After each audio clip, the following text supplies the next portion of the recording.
Asia is actually re-emerging from a short period of historical decline, and therefore what we are witnessing is a return to the normal pattern in past history.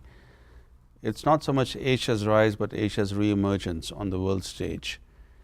And these countries in Asia are going from low development to better development. So when you are developing, there is a lot of low-hanging fruit to pluck from trees. That's the reason why they're growing so fast, like China 10% plus, India almost 9%. But once they reach a certain stage of development, then there'll be no low-hanging fruit to pluck. That's when the real challenge will come, both for China, India, and other Asian economies, because at that point they'll have to make the jump to innovation and other technological capability, which will test them. Will test their capacity to be able to sustain their economic momentum and be able to make the transition successfully from being an emerging economy to being a developed economy. India has to address two issues in particular. One is internal security, because India lives in a troubled neighborhood. Therefore, this troubled neighborhood has a influence and an impact on India's own domestic order. It has to work in such a way that its internal security is better protected from the ripple effects of developments in the region. The second is that the government of India has to do more of reforms in different key areas, not only the economy, but also education in the social sector. Without these reforms, we will not have the kind of transformation of India that India needs to be a big player or an important player on the world stage. What India needs is a stronger society, not a stronger government. In fact, what India needs is a democracy with less government. Poverty can only be addressed through greater distribution of prosperity.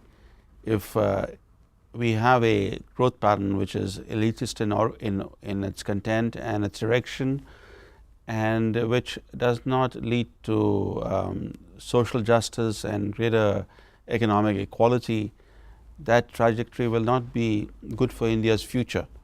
There has to be a more evenly balanced economic growth where the downtrodden, the disadvantaged also feel that they are part of this economic growth story and they benefit from that growth. This is one of India's biggest challenges, is to ensure this kind of more equitable growth. I think that water globally is going to become increasingly in this century a critical factor in economic growth and in social harmony and interstate relations, because even in Spain, in south of Spain, you have water scarcity, if not, maybe water stress at least, and in some other parts of Spain too. Spain as a whole is a country that is deficient in water resources. In Asia, it's not just one country, it's almost the entire continent virtually, except for 3 or 4 countries. The entire continent is water deficient. And water is becoming a big issue in Asia. It's also a big issue in large parts of United States of America, especially Southwest United States. But in countries like Africa, in countries like even Australia, you have water as a big issue. In the same way that energy was a big factor in global geopolitics in the 20th century, water could become a similar factor in 21st century geopolitics.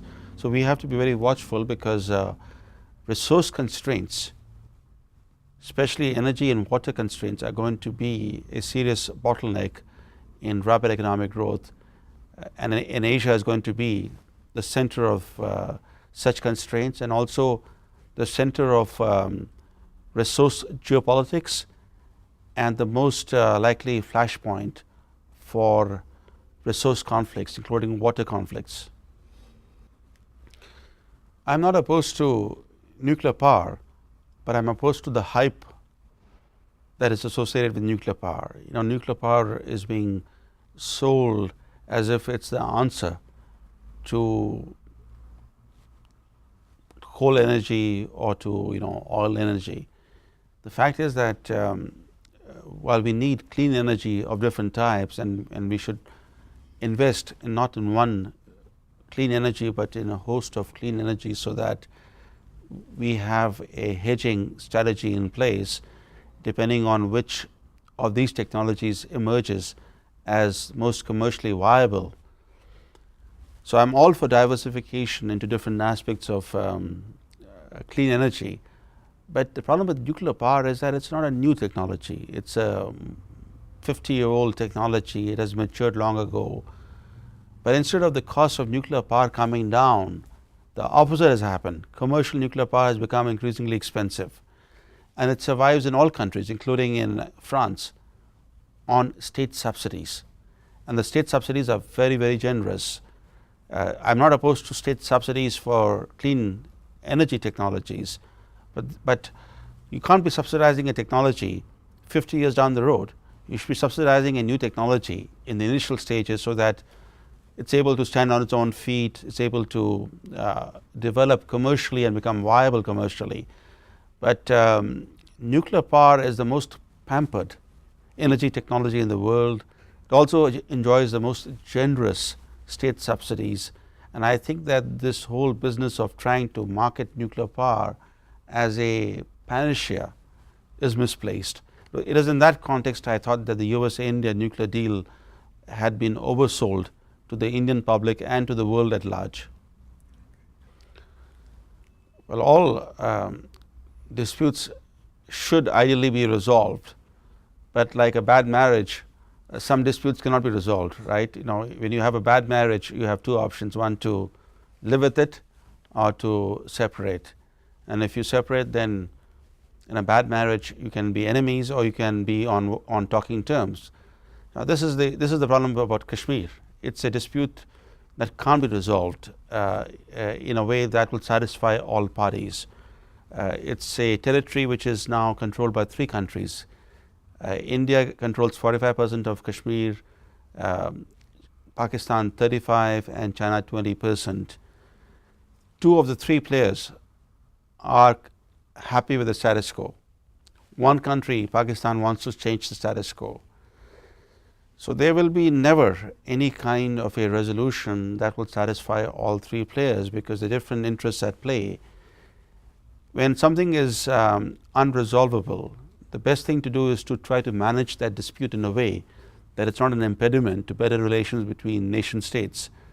And this is the real challenge on Kashmir, because when the Americans want to resolve something, the tendency is to basically think that everything can be resolved, and often they end up creating a bigger mess, like in Afghanistan.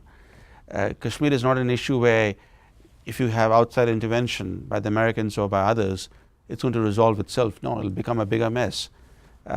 Given the fact that Afghanistan, Pakistan belt has become such a haven for terrorists, transnational terrorists in particular, we should be realistic and not enlarge the problem by bringing the Kashmir issue in. Rather, we should be more modest and seek to find ways to manage existing problems so that they don't become bigger headaches for everybody. Now, I'm optimistic on peace, but I'm not optimistic on resolving unresolvable disputes. This is the most important bilateral relationship in the world, because these two countries make up nearly 2/5 of humanity. So how that relationship evolves will have a bearing not only on Asian security but also on global security. India and China are new neighbors. They became neighbors only in 1951 after the annexation of Tibet by China. So because they're new neighbors, they have to learn to deal with each other in a way which is not competitive but cooperative. This is proving to be quite a difficult challenge, and they have all sorts of disputes. They have territorial disputes, they have water disputes, they have trade disputes, they have disputes over visas, disputes over people-to-people exchanges. They are a host of different disputes that have crept in. And I think that the way forward would be to narrow the area of divergence and increase the area of convergence of interests.